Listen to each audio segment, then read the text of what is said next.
chers parents pétillants et bienvenue dans cette nouvelle vidéo où aujourd'hui je vous présente le centre d'édition et de transcription en braille et la présidente de cette association, Adeline Coursan, que je connais bien parce que c'est situé à Toulouse, donc ma ville préférée de tous les temps depuis 25 ans. Et le centre d'édition et de transcription en braille est pour moi très important puisque ce sont les seuls aujourd'hui, et j'ai appris, je ne savais pas que vous étiez les seuls à faire ça, ça m'a paru incroyable, à vendre des livres en braille, autant aux particuliers que aux médiathèques. Voilà. Donc Adeline, je vais te laisser te présenter un peu et présenter l'association. Oui, tout à fait. Merci Agathe, déjà, c'est toujours un plaisir de te rencontrer. Alors le centre de transcription en braille en fait est une association qui a maintenant 33 ans et la fondatrice en fait était une chercheuse en informatique toulousaine qui dans le cadre de ses études a créé le premier logiciel de transcription en braille. Et suite à ça, elle a eu de plus en plus de demandes et des pays du monde entier sont intéressés à ses travaux.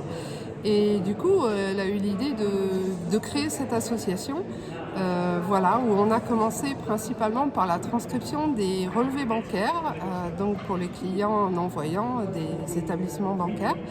Mais elle souhaitait avant tout pouvoir donner accès à la culture, à la lecture.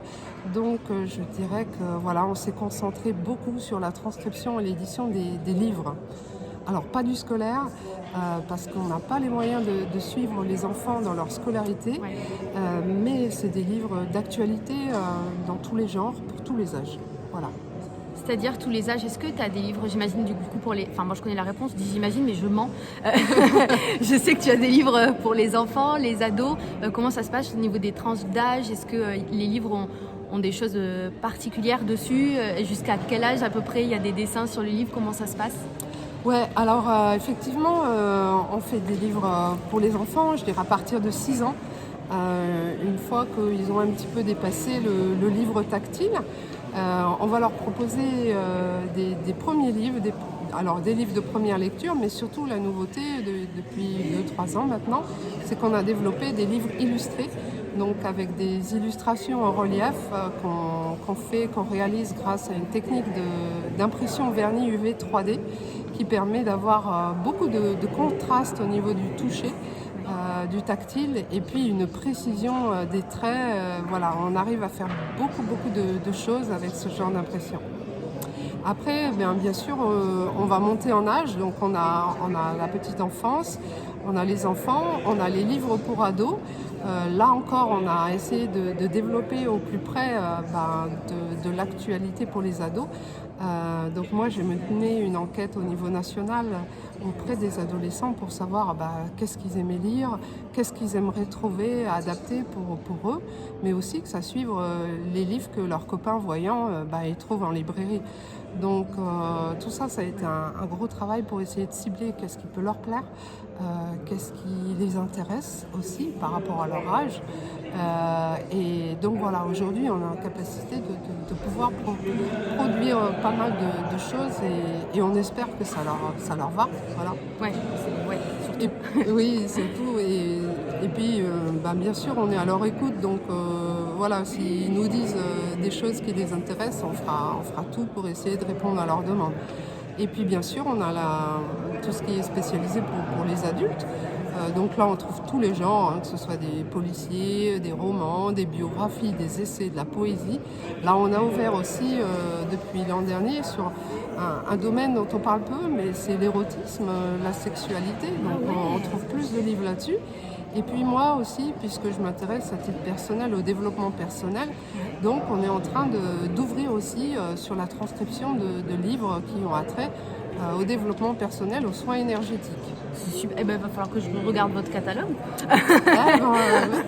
Et puis c'est des livres pratiques aussi, par exemple des livres de recettes de cuisine un peu plus actuels que ce qu'on trouvait auparavant. Pour qu'il y en ait un petit peu pour tout le monde. C'est chouette. Vous produisez combien de nouveaux livres par an? Alors en moyenne on produit 150 nouveaux livres par an. Une grosse partie pour les adultes, mais aussi donc pour les enfants et les adolescents. C'est vrai que moi, c'est que chez vous que je trouvais des livres quand j'étais ado. Bon, c'est facile, j'étais à Toulouse, donc j'avais qu'à passer vous voir, petite déjà. Et t'étais pas encore là à l'époque, mais j'ai souvent passé au CETEP pour trouver des livres pour les ados. parce qu'il y en a quand même assez peu en braille, et vous étiez à l'époque, je pense que c'est toujours le cas, les plus larges en fait. Vous étiez les premiers à proposer Harry Potter et à proposer bien d'autres livres. Moi, je me souviens d'avoir lu Kiff Kiff Demain, je sais plus l'autrice, etc. Enfin bref, pas mal de livres pour adolescents et qui étaient un peu les seules choses que je voulais bien lire en braille. Ne me mettez pas un manuel scolaire sous les mains. Par contre, je lisais les Harry Potter. Voilà. Ah ouais, les Harry Potter ont un grand succès et là on a toute la saga de l'autrice, en passant par les chroniques aussi des animaux, etc. Ouais, c'est des livres indémodables. Hein. Ouais. Tu nous as fait une conférence là tout à l'heure sur le braille et est-ce que le braille va se perdre, est-ce que le braille va continuer à subsister, pourquoi, etc. Je ne vais pas vous refaire la conférence, on a vu qu'il y avait pas mal d'enjeux économiques derrière tout ça. Vous, votre idée, c'est parce qu'on sait que le livre en braille est assez cher aujourd'hui, c'est de faire des livres le moins cher possible pour l'utilisateur? Ouais, tout à fait. Moi, je trouve déjà totalement injuste. Alors, c'est vrai qu'un livre en braille, je tiens quand même à le dire parce que ça coûte très cher à produire. En moyenne, il faut compter 800 € pour produire un livre en braille. Pourquoi? Parce que ça demande 3 semaines de travail. 3 semaines de travail, un salarié, on va dire que c'est presque comme un SMIC, quoi. Donc, un livre égale un SMIC. Ouais. Bien sûr qu'on ne vend pas les livres à ce prix-là. On a des prix planchers maximum. Par exemple, sur des livres où il y a beaucoup de volume, le maximum d'un livre joli, c'est 62 €. Mais moi, je trouve ça injuste. Et ça fait 8 ans que j'essaie de trouver des solutions. Parce qu'on a 2 projets, 2 rêves. D'une part, c'est de pouvoir vendre les livres en braille au même prix que les livres qu'on trouve en librairie, les livres en noir. Hein. Moi, ça me semble tout à fait logique que les personnes aveugles payent le même prix. Et puis, d'autre part, aussi de pouvoir élargir le choix, parce que, oui, on a dit, je produis à peu près 150 nouveaux livres par an. Mais cela dit, une personne aveugle peut très bien s'intéresser à un autre livre qu'on ne fait pas. Et à ce moment-là, elle ne va pas le trouver. Donc, dans un deuxième temps, moi, j'aimerais produire des livres à la demande. Une personne nous appelle qui nous dise, voilà, moi, je m'intéresse à l'Égypte ancienne. Je sais qu'il existe tel livre en noir et je le voudrais en braille. Et j'ai envie de lui dire, oui, monsieur, madame, avec grand plaisir, vous l'aurez dans 3 semaines. Voilà. C'est génial, j'adore l'idée. Alors le problème de financement, oui tout à fait, c'est un petit peu l'objet de la conférence, mais c'est surtout l'évolution du braille. Oui. Elle est surtout liée au financement, aux conditions économiques. On n'est pas tout à fait reconnu par le syndicat national d'édition, le Centre national du livre, qui a une méconnaissance encore assez grande de l'édition adaptée. Et donc, la difficulté, nous, les livres ne sont pas rentables, bien sûr, on les vend, mais on travaille à perte. Donc, il faut trouver des moyens de financement qui sont assez usants, chronophages, parce que c'est des appels à projets, des demandes de subventions. Ouais. Et voilà, et on en a un petit peu marre de se battre pour ça et de ne pas être reconnu comme éditeur à part entière et que les personnes aveugles puissent payer leurs livres au prix libraire normal. Quoi. Ouais. Donc voilà, il y aura une grande surprise pour l'année prochaine parce que enfin on va mettre ça en place. Je vais pouvoir proposer des livres au prix libraire l'année prochaine. Voilà. On ne sait pas combien de temps ça va pouvoir durer dans le temps. Mais au moins... Si on sera soutenu. Mais au moins, je l'aurai tenté et j'espère que ce sera bien vu et donc bien perçu par tout le monde et qu'au moins...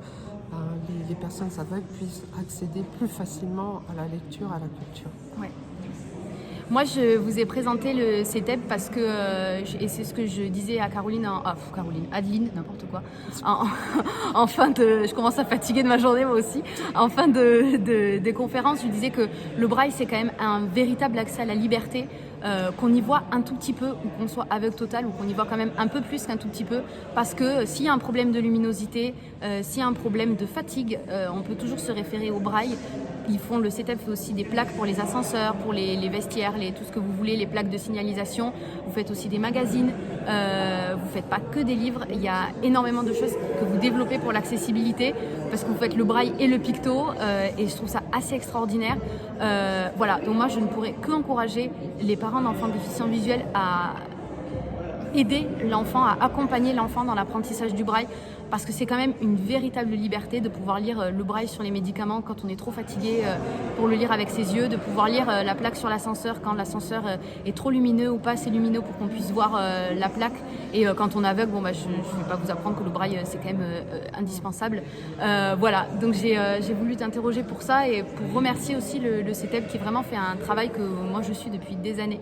Parce que j'ai cette chance d'habiter sur Toulouse, mais je me rends compte que je connais le CETEB beaucoup parce que j'habite sur Toulouse et que il y a plein de gens qui pourront en avoir besoin, que ce soit en France ou ailleurs, parce que je sais que j'ai des personnes qui le suivent du Canada, des pays d'Afrique, de Suisse, de Belgique. Voilà. Donc j'espère que cette vidéo vous aura plu. Quelque chose à ajouter, Aline ? Merci beaucoup, Agathe. Oui, une toute petite chose à ajouter. Cette année, on va créer le premier livre-jeu pour les enfants. Yes. Ce sera un jeu Memory. Voilà, on va le mettre en test lors d'un événement à la médiathèque de Toulouse le 29 juin prochain. Donc, tu peux le dire, voilà, la vidéo elle sort largement avant. Demain, normalement. Ah, super. Et donc, on a créé des binômes enfants voyants et non-voyants. L'enfant voyant portera un bandeau sur les yeux et on va tester ce jeu qui sera prêt à la vente dans nos livres. Voilà, on espère que ça plaira un maximum et que ça nous aidera à continuer dans cette voie de proposer toujours plus de choses et ludiques aussi. Super. Bah écoute, merci beaucoup pour toutes ces infos, avec grand plaisir. Et puis avec grand plaisir aussi, les portes du CETEB vous sont ouvertes, ou par téléphone, ou par mail, ou physiquement. On est toujours content d'accueillir les personnes pour faire visiter notre atelier de production. contact@ceteb.fr. C'est ça. Ok, le mail. Je vous mets de toute façon toujours les liens, soit sur YouTube en barre d'infos, soit sur Instagram et Facebook en dessous, enfin dans le post. Vous avez toujours les liens pour rejoindre toutes les personnes dont je vous parle dans ces interviews que je fais dans le cadre du Festival de Strasbourg, qui entendez voir. Oui, n'hésitez pas non plus à vous abonner à notre newsletter, qui est toujours assez intéressante. On réalise aussi des interviews avec les auteurs qu'on transcrit en braille. Dernièrement, notre marraine Amélie Nothomb aussi. Et puis voilà, s'il y a des infos à faire passer, on est aussi preneur, on est beaucoup présent sur les réseaux sociaux pour garder un contact et puis faire avancer les choses tous ensemble. Nickel. Merci Agathe. Avec grand plaisir, j'espère que cette vidéo vous a plu et je vous souhaite une pétillante journée. Ciao ciao. Merci, bye.